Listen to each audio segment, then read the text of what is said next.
The Prisoner of Zembla by O. Henry.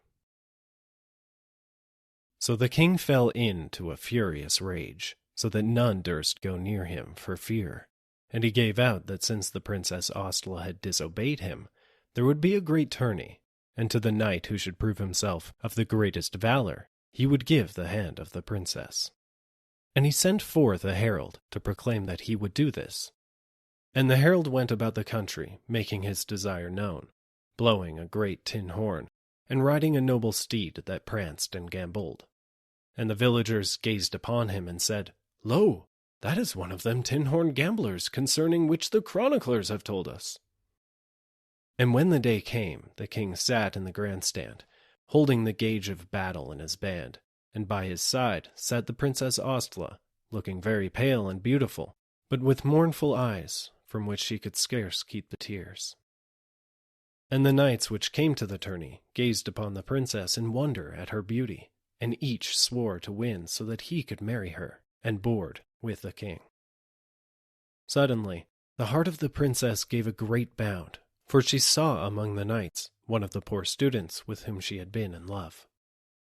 The knights mounted and rode in a line past the grandstand, and the king stopped the poor student, who had the worst horse and the poorest comparisons of any of the knights, and said, "Sir knight, prithee tell me, of what that marvellous shaky and rusty-looking armor of thine is made?" "O king," said the young knight, "seeing that we are about to engage in a big fight, I would call it scrap iron, wouldn't you?" "Odds bodkins," said the king, "the youth hath a pretty wit."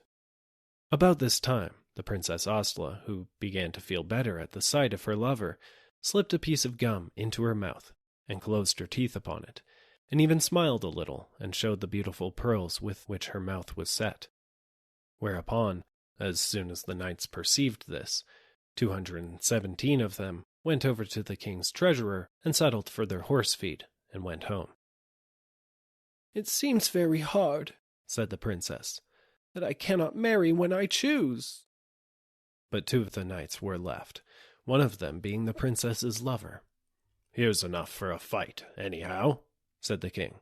"Come hither, O knights. Will ye joust for the hand of this fair lady?" "We joust will," said the knights. The 2 knights fought for 2 hours, and at length the princess's lover prevailed and stretched the other upon the ground. The victorious knight made his horse caracole before the king and bowed low in his saddle. On the Princess Ostla's cheeks was a rosy flush. In her eyes the light of excitement vied with the soft glow of love. Her lips were parted, her lovely hair unbound, and she grasped the arms of her chair and leaned forward with heaving bosom and happy smile to hear the words of her lover. "You have foughten well, Sir Knight," said the king, "and if there is any boon you crave, you have but to name it." "Then," said the knight, "I will ask you this. I have bought the patent rights in your kingdom for Schneider's celebrated monkey wrench, and I want a letter from you endorsing it." "You shall have it," said the king, "but I must tell you that there is not a monkey in my kingdom." With a yell of rage, the victorious knight threw himself on his horse and rode away at a furious gallop. The king was about to speak, when a horrible suspicion flashed upon him, and he fell dead upon the grandstand. "My God!" he cried. "He has forgotten to take the princess with him!"